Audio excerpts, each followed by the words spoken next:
Selamat malam, kita berjumpa lagi di Sportcast Nusantara TV. Masih bersama sahabat saya Bung Roni Pangemanan. Apa kabar, Bung? Baik, Om Boy. Sehat? Ya, oh, harus sehat fit dong.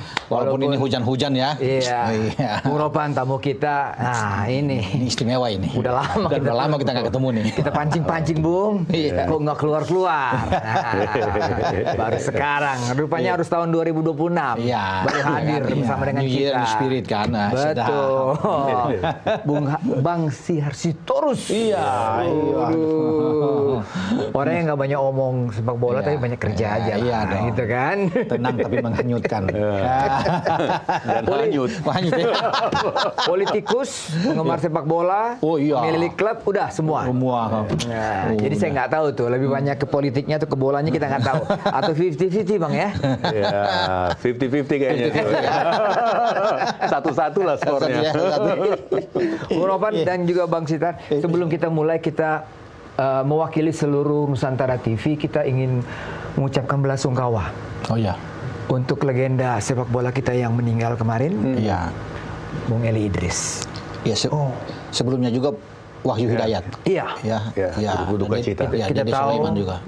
Bung Eli adalah gelandang timnas tangguh, Iya. ya kan, yang selalu membela timnas. Betul. Kemarin berpulang, oleh karena itu sore hari ini kita mengucapkan belasungkawa. Iya. Kiranya Tuhan memberkati juga keluarga yang ditinggalkan. Amin. Begitu, Bung, ya? Amin. Amin. Iya. Iya. Memang banyak sekali nih mantan-mantan yang berpulang ya. Betul. Oleh karena itu yang harus jaga kesehatan semuanya. Itu penting. Ya. Oke, Bung Ropan, mumpung ada Bang Sihar di sini, kita sebenarnya Lebih banyak kulik-kulik lah ke Bang Sihar, ya. Ya nggak apa-apa. Tapi ke Bung Ropan dulu lah mengenai timnas. Update sekarang kayak gimana nih, Bung? Timnas. Kalau bicara update kan kita sudah tahu bahwa John Herman sudah pasti pelatih. Tapi yang terbaru adalah Bang Nova Arianto yang sudah naik kelas dari U17 ke U20 kan dia udah jadi asistennya John Herman sekarang. Diambil gitu. ya dipanggil untuk jadi asisten untuk mengisi posisi itu. Ini untuk di FIFA Series yang nggak tahu untuk seterusnya, tapi menghadapi FIFA Series yang paling dekat kan, agenda paling dekat. 23 sampai 31 Maret yang akan datang. Ada Sofi Iman kalau nggak salah, satu lagi. Satu juga ada analisis data dari Persija yang diambil. Sirki Lasuardi kalau nggak salah. Jadi baru 3. Jadi anak muda semua nih. Anak muda semua. Asistennya. Iya. Dan Pak Marji sebagai ketua Badan Tim Nasional BTN juga mengatakan bahwa belum sampai di sini, masih ada beberapa lagi penambahan. Jadi diberikan kesempatan kepada pelatih-pelatih lokal kita, ya baguslah untuk diberikan kesempatan. Tidak seperti yang sebelumnya kan, semua dari sononya gitu kan yang diambil, nggak ada dari sininya kan. Sono kan. Minimal jadi sono sini. Sono sini. Itu data terakhir, Oh gitu ya. Gitu. Jadi tinggal kita menghitung minggu ini. Iya. Ya kan, sebelum FIFA Series. 1 bulan lagi kan? 1 bulan lagi. 1 bulan lagi kita bisa. Jadi memang persiapannya ya mungkin bekerja secara intensif ini, Coach ya. Iya. Dan jadwal sudah keluar kan? Tanggal 27 Maret kita ketemu Saint Kitts and Nevis, ya. Saint Kitts and Nevis. Nevis ya, Saint Kitts and Nevis. Tanggal 27 Bang itu. Itu sudah semifinal, baru Bulgaria lawan Kepulauan Salomon. Jadi di agenda semifinal, pemenang dari itu ketemu di final tanggal 30 Maret. Semoga Indonesia ke final lawan Bulgaria misalnya, bukan mendahului, kan? Nah, Saint Kitts and Nevis juga bagus, Bang. Ya. Ada pemain yang main di MU tuh, siapa ya? Ada ya? Bukan si itu ya, siapa? Dulu pernah main di Liga, Abang masih ingat nggak Bang? Pernah main di Liga Indonesia, Keith Kayamba. Iya. Oh, itu dari Saint Kitts and Nevis. Oh, pernah juga merumput di Indonesia? Iya. Keith Gams Gayamba. Oh, bagus juga. Jadi bagus. Oke. Bang Sihar kan juga memperhatikan lah perjalanan perubahan drama-drama di timnas, walaupun kesibukan juga banyak juga di luar sepak bola. Menurut Bang Sihar bagaimana perkembangan timnas sekarang ini? Ya, bagaimana perkembangannya? Yang pasti sih saat ini saya lihat ya berani untuk mencanangkan suatu target lolos Piala Dunia. Itu suatu apresiasi karena ketika kita mencanangkan target yang cukup tinggi, maka energi kita akan mengarah ke sana. Mungkin perbedaan dalam cara gitu kan ya. Jadi udah itu satu hal, satu kemajuan kalau menurut saya dalam minimal dalam hal itu ya. Bahwa kemudian perkembangannya saya lihat juga udah cukup menarik nih sekarang ini ya, karena begitu banyaknya pemain naturalisasi juga yang diaspora ya diaspora yang bergabung ke mana ya, ke kita di Liga 1 ini. Nah, tinggal ya kan banyak Liga 1 kan. Nah, tinggal pertanyaannya nanti adalah kontinuitasnya gimana, supaya kualitas yang udah diharapkan ini bisa terjaga. Ujungnya kan kualitas nih, ekspektasi juga tetap terjaga. Kalau mengarah kepada sosok Coach JH, ya kan, pasti juga Abang juga kan banyak nih referensi pelatih-pelatih top. Lalu kita mengarah kepada John Hartman. Menurut Bang Syar bagaimana? Dia dari Kanada kan ya? Dari Inggris tapi menangani tim melatih di Kanada. Melatih ke Kanada ya.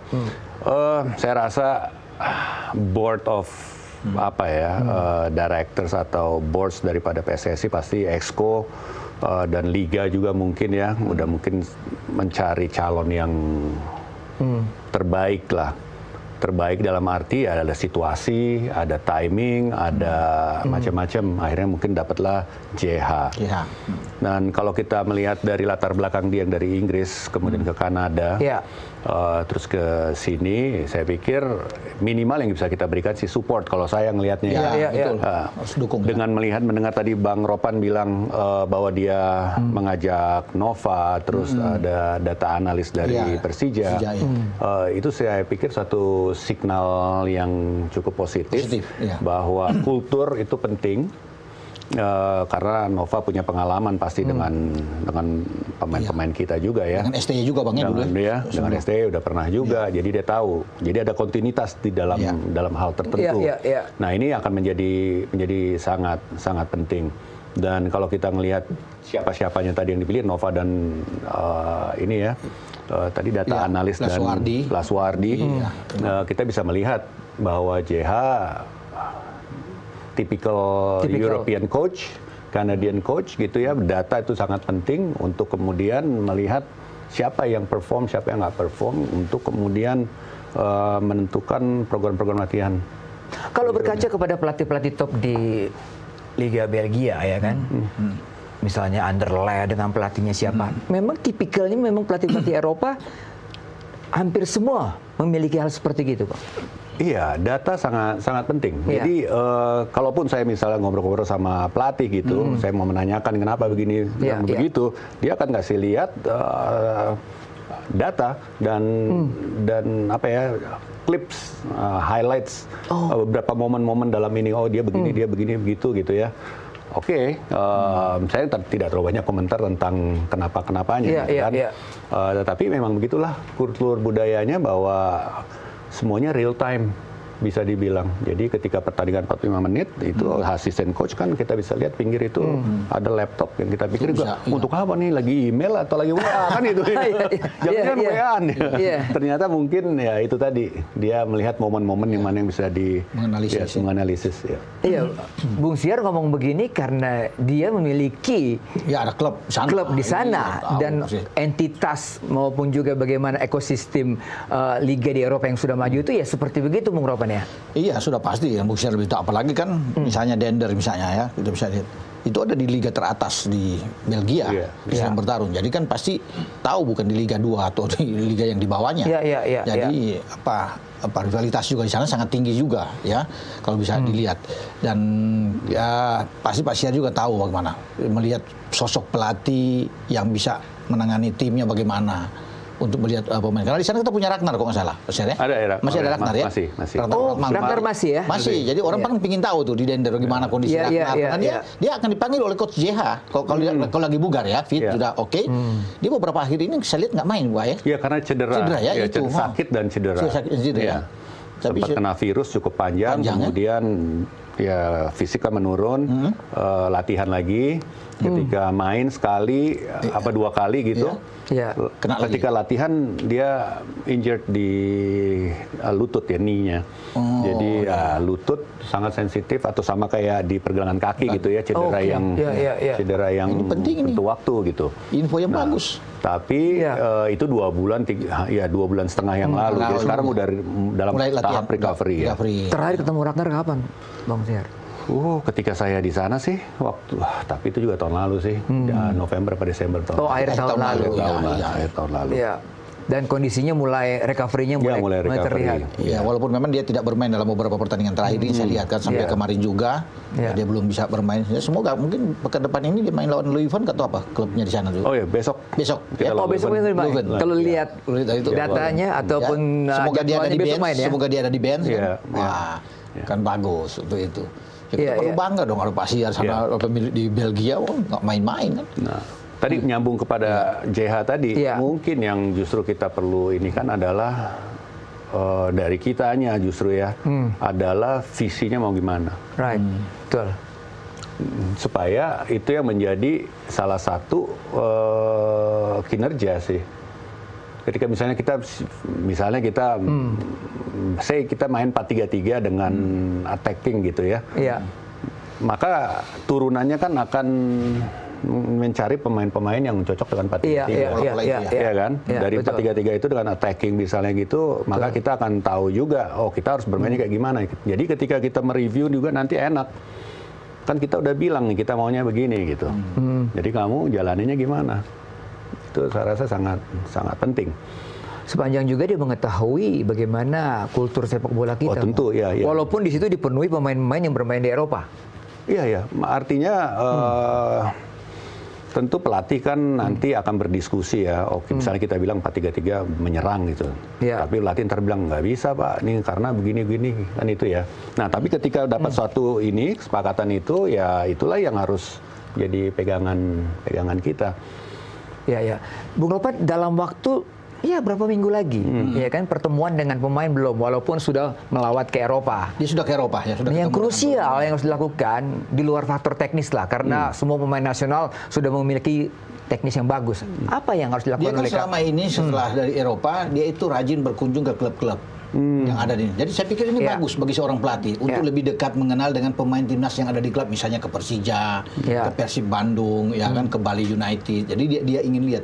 Sama dia berbicara dengan coach di masing-masing klub, mengetahui bagaimana penampilan performa dari pemain ini. Ada masukan-masukan lah yang diberikan oleh coach. Seperti kemarin terakhir kan dia ke Bandung, melihat Bandung main melawan dengan Malut. Jadi dia datang sampai ke ruang ganti, berbicara dengan coach Boyan Hodak, sama para asisten untuk mengetahui pemain. Kan ada beberapa situ, ada Tom Hai di situ, Eliano Reinders, ada beberapa, ada Beckham Putra. Jadi itu penting bagi dia, karena sulit kan bagi dia untuk mengumpulkan pemain ini dari Eropa mungkin cuma 4-5 hari. Habis itu kan harus balik. Kecuali dengan pemain-pemain di dalam sini lokal banyak waktu. Jadi bahkan mungkin cuma 3 hari. Ada yang bermain tanggal 22 di Eropa nantinya sebelum kita bermain di tanggal 27. Jadi dia belum bisa mengumpulkan ya. Baik. Bang Siar, Bung Ropa, kita break dulu. Kita kembali setelah pariwara berikut ini. Tetaplah di Sportcast TV. Masih di Sportcast Nusantara TV, Bang Sihar. Peluang kita untuk juara di seri sih cukup besar kalau tadi melihat, ya kan? Siapa lawannya ya? Faktornya banyak faktor. Kalau kita melihat faktor pelatih bagus, materi pemain bagus, lalu main di kandang, itu faktor penentu kita bisa meraih trofi pertama kita ini untuk JH. Menurut Bang Siar? Saya rasa cohesiveness ya, kebersamaan itu yang paling penting ya, karena gimana pun juga kan dia harus main teamwork, jadi saling kerjasama lah semuanya, mulai dari pimpinan sampai dengan bahkan sampai tukang sapu sekalipun ya harus sama-sama ini gitu, karena ini kesempatan pertama kita untuk kembali mengobati rasa harapan kita yang sangat tinggi tempo hari 2025 untuk ke Piala Dunia ini kan, tapi ini bagus lah, pengalaman yang bagus saya pikir. Iya. Menurut Bung Ropan? Iya, kalau saya pikir untuk bicara dengan peluang kita ya, kalau dengan pertandingan pertama mungkin kalau secara istimewa kita lebih bagus sebenarnya melihat dari materi. Karena pemain-pemain khusus ini Saint Kitts Nevis ini itu lebih banyak bermain di liga lokal kan. Beda sama kita bermain di berbagai liga Eropa yang bagus-bagus loh. Nggak ada pemain untuk di Asia Tenggara aja, atau di Asia untuk main di Serie A ada 2 pemain seperti Jai Isyas bermain di Sassuolo dan Emil Audero di Cremonese. Ini Serie A loh, bukan Serie B. Itu luar biasa, Pak. Jadi kita makanya secara itu kita lebih istimewa, lebih bagus. Ya, kemudian bagaimana dengan Kevin Dix ada di Gladbach di Bundesliga. Kan? Calvin Verdong bermain di Lille. Ragnar ya bermain di Belgia dengan Dender. Ada di FK Lommel ya dengan Joe Belubesi, kan bagus-bagus semua kalau bisa melihat. Cuma memang kita tidak boleh menganggap enteng. Ya, Saint Kitts and Nevis apapun itu kan pernah menyulitkan juga Kanada ketika John Herdman menangani Kanada, cuma menang 1-0. Ya kan 1-0, Pak. Ya itu jadi pasti John Herdman tuh tahu. Jadi bagi dia ini suatu keuntungan untuk bukan berhadapan dengan Kepulauan Salomon yang dia tidak tahu, masih meraba-raba, tapi dengan Saint Kitts and Nevis yang sudah dia hadapi dan dia tahu pemain-pemain itu tidak banyak yang berubah. Nah, makanya ini kan pertandingan yang menentukan buat dia. Tantangan bagi dia ini. Bang Syar, apa masih perlu Coach JH mencari lagi pemain naturalisasi di Eropa? Karena Anda tahu semua pemain-pemain Indonesia, pemain-pemain keturunan yang ada di Eropa, Anda banyak tahu lah. Saya rasa sih bukan masalah perlu atau nggak perlu ya. Saya rasa adalah mencari pemain yang tepat untuk tadi itu visi kita itu mau bermainnya seperti apa, dan kemudian melengkapi dengan pemain-pemain yang ada. Apabila ada pemain berkualitas dari domestik, ya saya rasa itu akan menjadi pilihan juga. Namun kalau misalnya nggak dapat ada pemain diaspora untuk mengisi itu, ya itu mungkin yang terbaik. Jadi makanya itu bergantung daripada kita punya visi itu sendiri sih. Bung Ropang lihatnya seperti apa? Saya berharap menarik ini. Kebetulan ada Bang Syar. Ada pemain di Dender itu bagus yang punya darah Indonesia. Ya mungkin Mas Syar bisa tambahkan. Itu kakeknya dari Jakarta, neneknya dari Surabaya. Mungkin kalau pemain belakang itu Luke Marsnissen. Marsnissen, apa tuh? Betul. Marsnissen, ya. Luke Marsnissen. Benar nggak tuh? Betul. Dia betul, ya? orang, ya. Nah, masih 23 tahun, Bang? Masih 23 tahun. 23 apa 22 gitu ya. Sekitar situlah. Ya. Tinggi 180 atau 190, Bang. 190. Tuh. Dia selalu starter. Starter, Boy. Pemain starter di belakang. Starter. Jadi kalau dia ada, bagus kan? Bagus untuk dia numpuk langsung di belakang kita. Oh, iya kan, back tengah lagi, Bang. Jadi bagus dia. Dia pemain yang sangat versatile. Dia bisa main, karena Dender kita main 3-5-2. Di belakang 3 itu kan. Oh, dia back 3. Iya, jadi right center back, tapi bisa juga right back. Tapi versatile sih. Jadi dan itu ciri Europe ya, European. Ya, jadi pemain naturalisasi kita memang dia tumbuh dalam development di Eropa itu dia bisa ini multi posisi. Ya apalagi kan John Herdman itu kan selalu bisa dengan 3 back juga. Jadi saya kira kalau dia ada bagus, Boy. Ini kesempatan kalau memang PSSI bisa melihat ini, ambil. Mumpung ada Ragnar juga, pasti Ragnar akan jadi coba-coba untuk membujuk juga kan. Iya. Dan tersedia. Persoalan kita nih dari dulu adalah lini serang. Lini serang memang ya. Belakang udah banyak, belakang banyak, Bang. Belakang menumpuk. Tengah juga cukup bagus. Iya. Tetapi sekarang juga lini serang. Ragnar bagaimana? Yang kita harapkan ini nih. Mungkin ini info yang ini terbaru nih. Mengenai Ragnar. Ya, kalau dia pulih sih dia pemain yang baik ya. Pemain yang bagus. Secara teknis dia bagus. Tinggal kita tunggu aja dia punya fitness level dan recovery dari injury-nya seperti apa. Setelah itu mungkin bisa bergabung mungkin ya. Ya siapa tahu, Bang, dia mungkin di bulan Maret tanggal 27 itu kan dia bisa tersedia kan. Ya, masih FIFA, 1 bulan kan. Ya, FIFA Series ini. Iya. Ragnar bermain di depan, Om Boy bilang kan. Kita kesulitan di depan. Kecuali hanya oleh Romani. Iya. Nah, kalau ada Ragnar kan akan jauh lebih bagus. Kalau dia betul-betul dalam kondisi yang bugar, wah. Dia punya kecepatan bagus, visi main bolanya, reading the game dia oke. Ragnar. Jadi apa kelebihannya di klub yang Bang lihat dari seorang Ragnar ini? Iya, dia pemain yang, dia kayak tadi tuh multi posisi. Meskipun multi posisi dia ada di wing atau? Dia di wing, tapi kalau saya perhatikan dia juga track back ke belakang juga. Jadi dia bantu bertahan juga. Ya, itu yang satu yang kelebihan dia. Kedua, secara teknik juga dia bagus ya. Bung Boy pasti tahu lah typical youth development di Belanda seperti apa, ya kan. Teknik itu menjadi penting. Visi bermain juga oke. Nah, cuma ya kembali lagi pelatih mempunyai selera dan kadang-kadang kita ada batasan atau kita menjaga suatu batasan untuk tidak terlalu maju.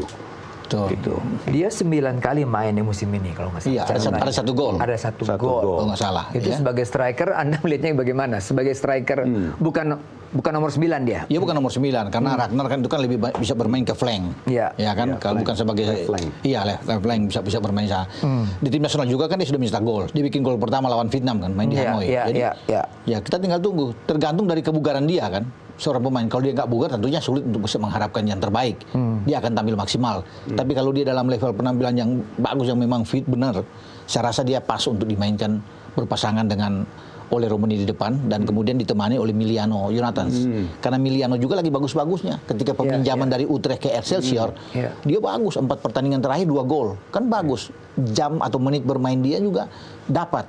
Jadi ada suatu keuntungan juga bagi John Herman untuk bisa memanggil ini. Dan saya yakin kalau 3 pemain ini termasuk dengan Ragnar bermain dalam keadaan baik, wah, artinya kita bisa menang melawan. Untuk pertandingan pertama semifinal lawan Saint Kitts and Nevis kita bisa atasi lah. Apalagi kan bermain di GBK, dengan militansi supporter kita kan. Iya, sangat luar biasa. Ya, dengan keistimewaan pemain-pemain kita yang diaspora yang ada di Eropa ya. Dan lini tengah kita kalau Bang Syar lihat kita cukup kuat kan harapannya. Itu yang kita bilang kan ada Joe Pelupesi kan bermain di Lommel di kasta kedua di Belgia bagus untuk bisa bermain. Sayang Tom Haye nggak bisa bermain Bang. Oh karena waktu lawan Irak di Piala Dunia Grup B itu kemarin itu yang kita kalah 1-0 di pertandingan terakhir ada keributan kan karena mereka protes wasit dari Cina Manning kalau nggak salah. Kemudian ya dapat kartu termasuk dengan Pak Marji. Jadi yang ganti siapa? Dia 4 pertandingan nggak boleh main. Nggak boleh main? Iya, termasuk dengan Sain Patinama yang saat ini main di Persija. Oke. Oh, Sain left back ya? Left back, iya. Jadi di tengah itu mungkin cuma ada Nathan Cho, ya kan, Ivar Jenner, Ivar, Nathan, Joe. Iya, sama Joe Pelupesi kan. Kalaupun dari dalam sini mungkin dari Kikam Buaya, ya, masih bisa dimainkan di situ kan. Kikam Buaya ya. Masih bisa.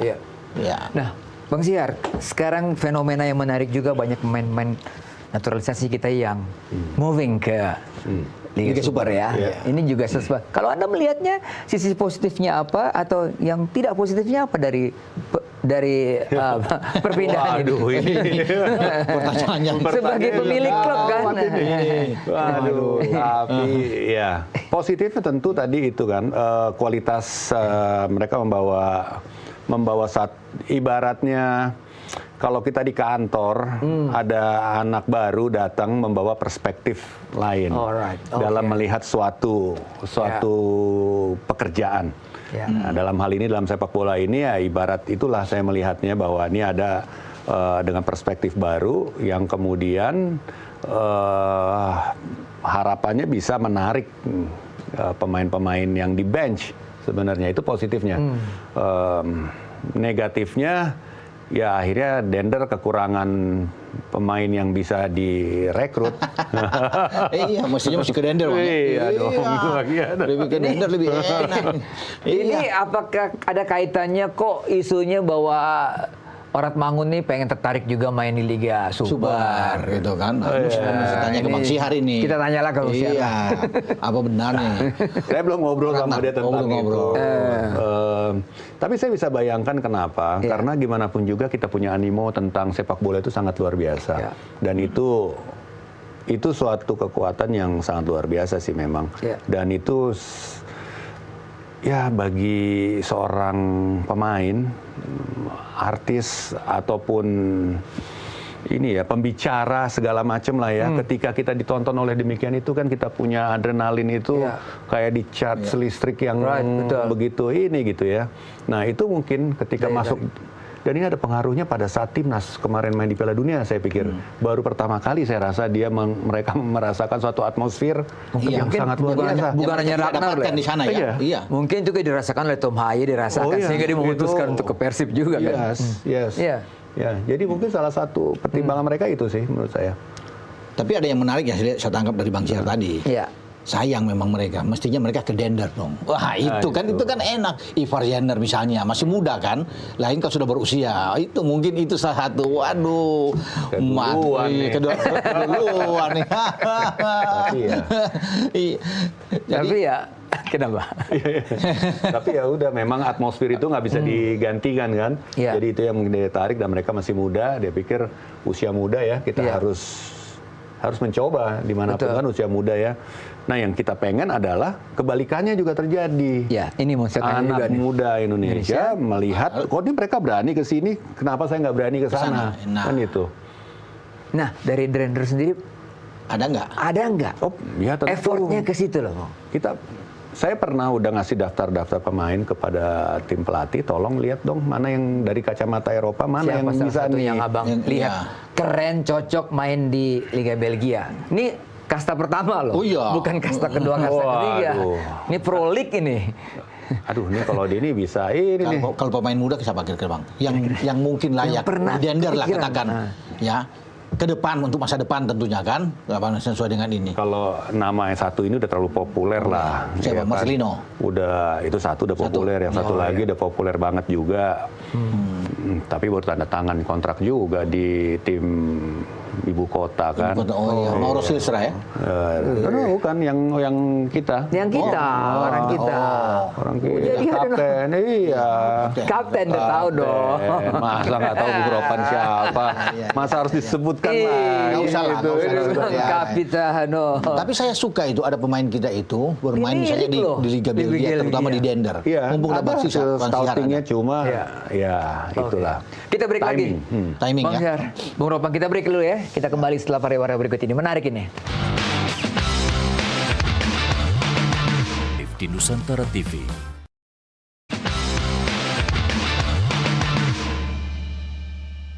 Masih bersama Bung Sihar Sitorus dan Bung Ropan. Ini menarik Bung Ropan. Ada nama-nama yang sebenarnya sudah dilirik yang kira-kira layak untuk bermain di Liga Belgia. Ini kan menarik sekali kan Bung? Iya dong, sangat menarik. Banyak orang nggak tahu kan. Itu. Siapa lagi namanya yang Bang Sihar cerita ada tentunya, Bang Sihar sudah lihat. Cuma sayang ya Bang, terbentur itu ya. Sayang terbentur karena dia pivot dalam karirnya kayaknya. Karir ya. Dia seorang striker lah, umur 17 atau 18. Masih muda. Tingginya 186. Seorang striker. Waduh. Tapi ya ternyata memilih pilihan hidup. Pilihan hidup. Nggak tahu kalau nanti pimpinannya, kalau kita tanya dikasih, kita nggak tahu juga ya. Udahlah kalian tugas apa namanya tuh kalau ada tugas-tugas gitu. Tugas belajar gitu. Wah, jadi suka juga Bang ya dengan pemain itu ya, memang ya. Iya, saya rasa dia punya speed. Insting depan gawangnya. Tadi ngomong kekurangan striker, saya rasa kalau dididik benar gitu. Dengan pengalaman dan jam terbang punya peluang. Nah, persoalan di pemain-pemain kita yang pengen bermain di Eropa atau yang sudah bermain di Eropa, mungkin persoalan teknis tidak ada masalah, ya kan? Tapi ada persoalan lain yang mungkin non teknis yang dirasakan menurut Bang Sihar ini masalah besar ini. Saya rasa sih kayak karir pada umumnya, kita harus mau dari bawah sih.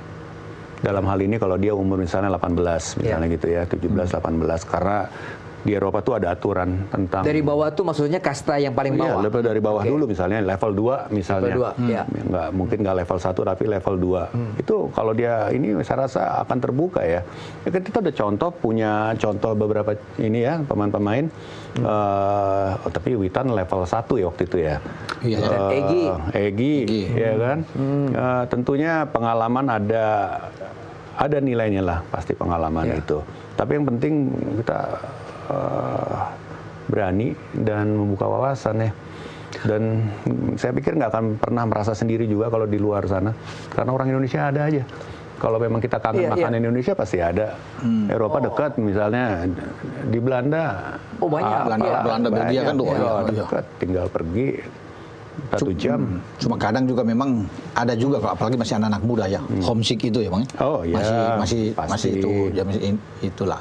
Itu adakah kaitannya dengan program dari klub Drender, Road to Drender? Iya, itu kita juga pengen melihat untuk melirik di Indonesia. Melirik di Indonesia, karena gimana pun juga talent kita banyak. Ya kan. Cuma kalau kita ngambil belajar contoh nih, kita ambil pengalaman Jepang. Jepang itu dia berubah arah itu ketika mereka begitu kagumnya sama Zico, Bung Ropan. Zico, ya kan. Betul. Tapi kemudian mereka punya visi harus begini gitu ya, dan dia konsisten di jalan itu. Dan sekarang mereka menggunakan dual track jalur sekolah dan track klub. Makanya kita bisa lihat, bisa dengar pemain-pemain Jepang yang baru SMA udah diambil. Iya, betul. Udah diambil ke Eropa. Ke Eropa.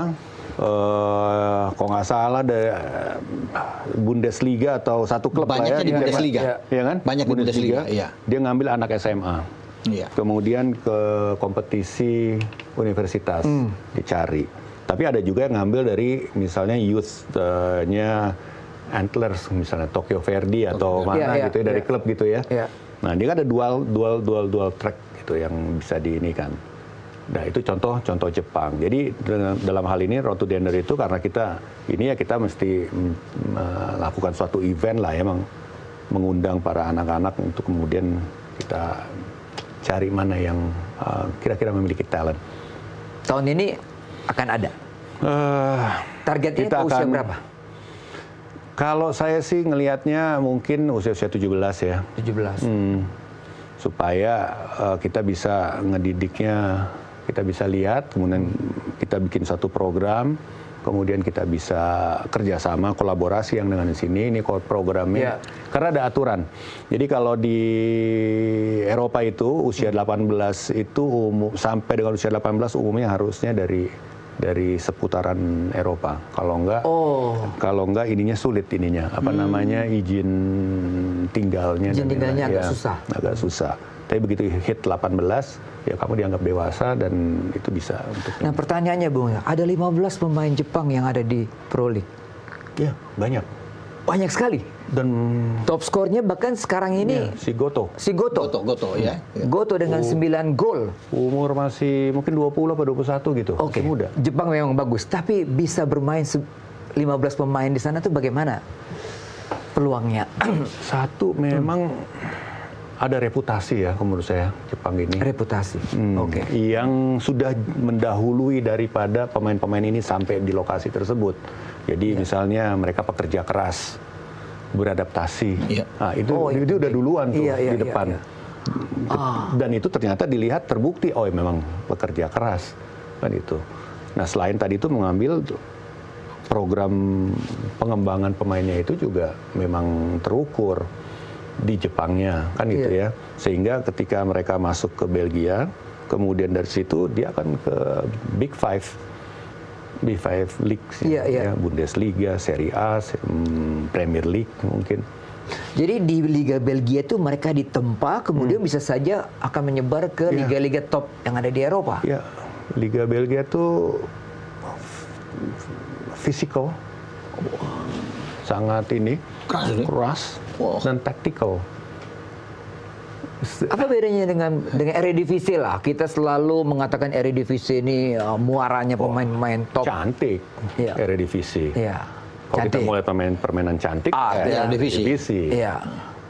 Art, seniman kan gitu ya. Kita bisa lihat dari teknik-teknik mereka gitu. Tapi kalau Belgia agak beda ya. Dia agak gitu fisikal ya memang.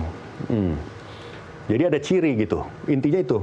Kita nggak fokus pada atau Belgia ini. Jadi ada ciri, masing-masing itu punya ciri. Jerman punya ciri, Spanyol punya ciri, dia punya ciri. Nah, tergantung kan sekarang kita cirinya apa gitu. Tapi kalau kita lihat Bang, memang Jepang itu luar biasa. Bukan saja di Belgia, di semua negara di Eropa mereka itu banyak. Sehingga kita tidak mengherankan kalau mereka punya tim yang kuat. Bagi pelatih itu sulit untuk bisa memilih karena semua bagus-bagus Bang. Bahkan di kasta yang paling tinggi Premier League aja tuh Kaoru Mitoma itu luar biasa tuh. Pemain di Brighton. Banyak. Iya kan. Bahkan menjadi pemain mahal. Jadi bayangkan kan begitu banyak milih satu apa pusing nggak ya? Pusing itu pusing itu. Baru di Belgia itu belum di Bundesliga-nya kan. Belum di Bundesliga. Banyak mereka di Bundesliga tuh banyak. Ya, di Belanda juga ada. Jadi mereka nggak akan pernah habis stok pemain untuk dari satu tahun ke tahun berikutnya. Nah, kalau nggak salah saya kemarin iseng-iseng lihat J-League gitu ya, Liga Jepang itu dia ada tulisan semacam visi 100 tahun.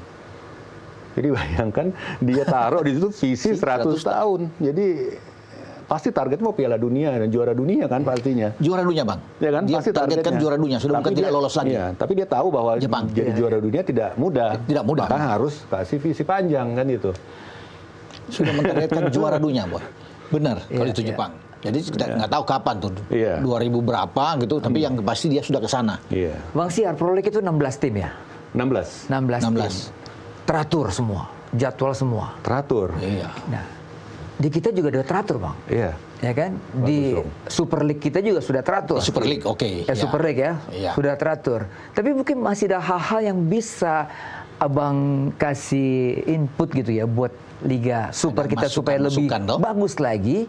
Belajar dari apa yang kita lihat di Belgia, yang Abang lihat secara langsung di Belgia. Tapi saya lihat sih kayaknya udah mengarah ke sana ya. Mulai dari dari VAR, dari ini segala macam udah ke sana, dan informasi itu bukan lagi informasi tertutup, memang sudah terbuka dengan banyaknya pemain naturalisasi yang ada sekarang ini juga.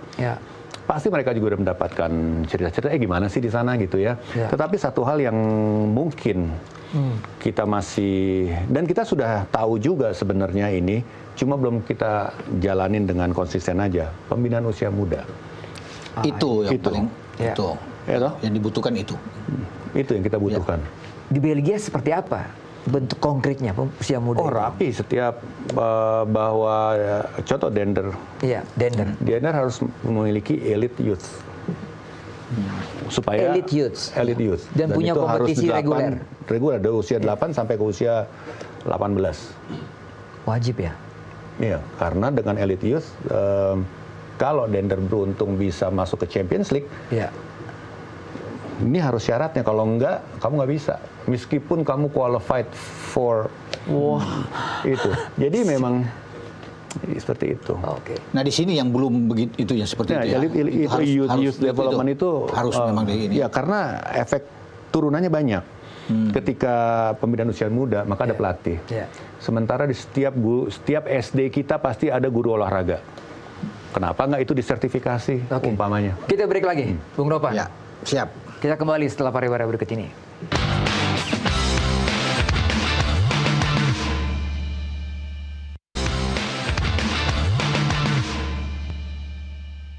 Masih bersama Sportcast, Bang Sihar dan juga Bung Ropan. Ini ngomongin U17, ya kan? Tadi kita udah disinggung pentingnya pembinaan usia dini. Semua klub di Eropa termasuk Dender sudah melakukannya wajib. Iya, mestinya harus berputar juga di Indonesia seperti itu, Boy. Ya, di U15 ke U17 harus ada kompetisinya. Di situ kan belum ada itu, Bang. Nah, kalau kita sudah ada itu mungkin akan jauh lebih baik ke depan. Tapi ya mungkin perlahan, Bang. Ya, perlahan lagi dilihat itu ke sana. Nah, U17 kita kemarin kita menerima bad news ya. Digunduli kalau orang bilang. 7-0 lawan U17 Cina ya. Lawan Cina. Bung Ropan melihat seperti apa materi pemain kita, karena nih banyak pemain yang sudah naik ke U20, naik kelas. Ini materinya itu jauh ya. Kalau bisa dilihat dibandingkan dengan U17 tampil di Piala Dunia kemarin lawan Zambia, Brasil, dan kita menang lawan Honduras. Hanya ada satu, Mirza Firjatullah, yang bertahan di sana, Bang. Selebihnya itu baru semua. Tapi kalau belum baru kan mereka sudah dipersiapkan. Saya bicara dengan Coach Nova, itu persiapan 5-6 bulan mereka sudah bersiapkan untuk bisa menghadapi ini. Oh, jadi sebelumnya mereka sudah melakukan TC sendiri? Iya, udah ada. Tapi memang Cina lebih bagus. Tapi memang secara kualitas Cina bagus, cara mereka bermain bagus. Dan kelemahan pemain-pemain kita kemarin kalau kita lihat dalam 2 pertandingan. Pertama sih kalah 7-0, oke. Pertandingan kedua sudah kalah 3-2. Bahkan hampir draw 2-2 sebelum di injury time, Cina bisa membuat 3-2. Berarti ada peningkatan. Cuma masalahnya kita lihat, Boy, pemain kita gampang hilang bola. Kalau di pressing sama lawan, panik. Nggak bisa dapat bola.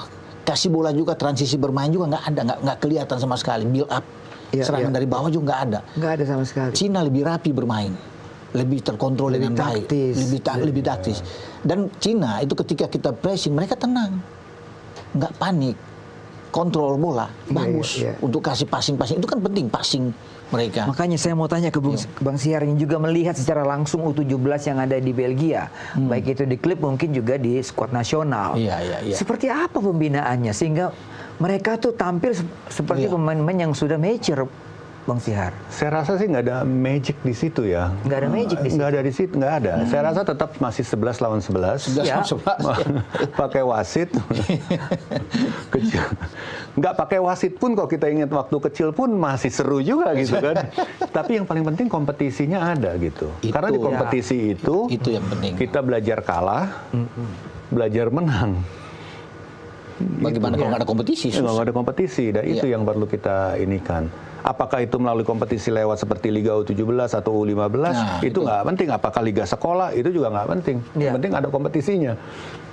Kan itu. Kalau kita melihat sekolah ya kita kan kayak kita ambil contoh Jepang lagi. Yeah. Kita ini kan mirip-mirip lah ya, kayak Asia ini kan sekolah itu kadang-kadang ya bukan wajib. Saya bilang bahwa kita sekolah itu adalah satu tempat untuk pembentukan karakter kita gitu ya. Dan ini adalah cara cepat masif karena sekolah di mana-mana kan gitu.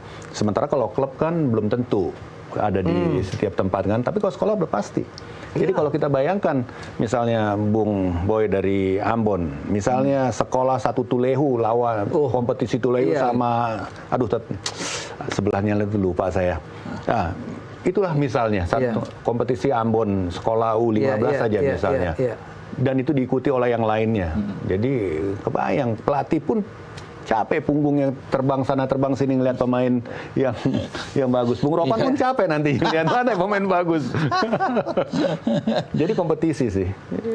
Dan itu juga terlihat di Belgia, sekolah-sekolah muncul selain klub ya. Klub mungkin seminggu sekali. Kalau Eropa banyak memang klub. Iya. Itu tradisi yang berbeda. Kalau kita perhatikan Amerika misalnya ya, itu kan jalurnya adalah jalur kompetisi sekolah, mulai dari SMA ke kampus, tingkat 2, tingkat 3 masuk NBA, kan gitu ya. Sekarang dengan adanya MLS juga seperti itu, tapi klub juga punya pembinaan usia muda, mungkin untuk lebih level elit misalnya gitu ya. Nah, tetapi itu kan masalah cara. Komponen yang perlu ada tentunya adalah kompetisi itu sendiri dan sertifikasi guru olahraga. Jadi guru olahraga diberdayakan juga untuk punya sertifikat dasar bagaimana bermain bola, voli atau segala macam di situ. Betul. Dan dapat penghasilan tambahan kan bagi guru. Bagi guru ya. Iya dong. Ada satu tingkatan sertifikasi itu kan jadi kayak serdos lah, sertifikasi dosen lah kalau sekarang kan gitu ya. Ini sertifikasi guru mungkin, tapi dengan ini olahraga ada lagi. Jadi Bang Syar udah melihat Jepang, melihat Amerika, dan juga langsung terjun di Eropa. Sekarang persoalan kita yang sedang develop sepak bola sekarang ini, apa masalah besar di kita ini? Dari sisi federasi, apakah dari sisi komunitas, ataupun government will-nya juga masih belum muncul, Bang, untuk sepak bola lah, kita bicara sepak bola, Bang. Saya pikir sih kita segala macam model udah kita coba ya di Indonesia, mulai dari Galatama dan seterusnya gitu kan. Yang kalau kita boleh belajar dari negara-negara tetangga, mungkin konsistensi. Harus konsisten ya. Konsistensi itu perlu endurance ya. Yes. Bukan sprinter. Bukan sprinter. Ini membangun sepak bola tuh seperti pelari maraton, ya kan, harus endurance, daya tahan, Bung. Gimana? Dan berkepanjangan saya pikir ya untuk bisa menata itu. Karena yang kita harus pikirkan menurut saya bukan saja kompetisi di usia muda untuk pria, tapi kan kita ada tim wanitanya. Nah di sini kita nggak punya, tapi punya tim nasional. Tidak ada kompetisi. Nah, itu kan agak beda. Nggak ada di dunia, nggak ada kompetisi, tapi kita punya tim nasional. Nah, sekarang bagaimana untuk memberdayakan harus ada kompetisi juga. Deden punya tim wanita? Di wanita sana. Belum sih. Tapi juga berpikir untuk punya. Tapi di Belgia kan ada kompetisi wanitanya kan? Ada semua, apalagi di Amerika kan. Wah, lebih hebat. Nah, kita itu harus dipikirkan, dan PSSI saya pikir sudah ke sana. Mungkin tahun depan katanya akan ada kompetisi wanita karena kita punya tim nasional. Sambil memikirkan yang itu. Yang usia muda ini. Karena secara fisiologi laki-laki dan perempuan itu masih sama dari usia muda sampai umur 10-11 tahun. Jadi kalau kita dorong-dorongan pun belum tentu menang juga laki-laki sama perempuan di usia itu. Nggak seatas baru terbentuk beda kan kita punya ini. Jadi kembali lagi tadi kalau melalui sekolah, jadi semua bisa main dan kita bisa melihat. Oh nih anak-anak yang perempuan ini yang sana bisa main bola, yang ini bisa main volley, yang itu main basket. Jadi ada interest yang bisa keluar, ketertarikan pada sepak bola itu keluar pada usia-usia dini itu, sehingga itu yang menjadi kembali lagi fondasi kalau menurut saya sih. Dan ujungnya adalah tim nasional itu sendiri. Iya kan? Ujungnya ke timnas yang nanti 3 minggu lagi kita mau lihat nih racikan coach baru ini seperti apa. Masih ada Pak Syar masih bisa nonton dong? Oh masih di sini ya mainnya? Main di sini di GBK. Biasanya kita attacking ya kalau pelatih Eropa tuh. Enggak juga kan? Kalau lihat materi pemainnya tadi kan harusnya attacking dong. Harusnya. Iya kan? Kalau untuk jangka panjang, kita jangka panjang adalah AFF ya? Iya. Kalau ini depan. kan series, sifat series. Series ini kan. Tapi di tahun ini adalah AFF. AFF itu belum pernah juara kan? Kecuali runner up 6 kali. Iya. Oh, runner up 6 kali. 6 kali runner up. Gitu. Bang Syihar, Bung Ropan, Siap. waktu kita sudah habis. Terima kasih untuk ngobrolannya, asik bener. Thank you. Kita doakan Dresden tetap ada di Prolik ya. Iya, Jangan turun. Iya. berat banget. Pokoknya hari ini kita minta Dresden jangan turun. Ada di Prolik terus, ya kan? Dan kita tunggu timnas kita di bulan depan. Terima kasih. Seperti apa? Terima kasih. Thank you Bang Syihar, thank you Bung Ropan. Sama-sama. Sudah perbincangan kami, kita akan jumpa lagi di Sportcast minggu depan. Sampai jumpa.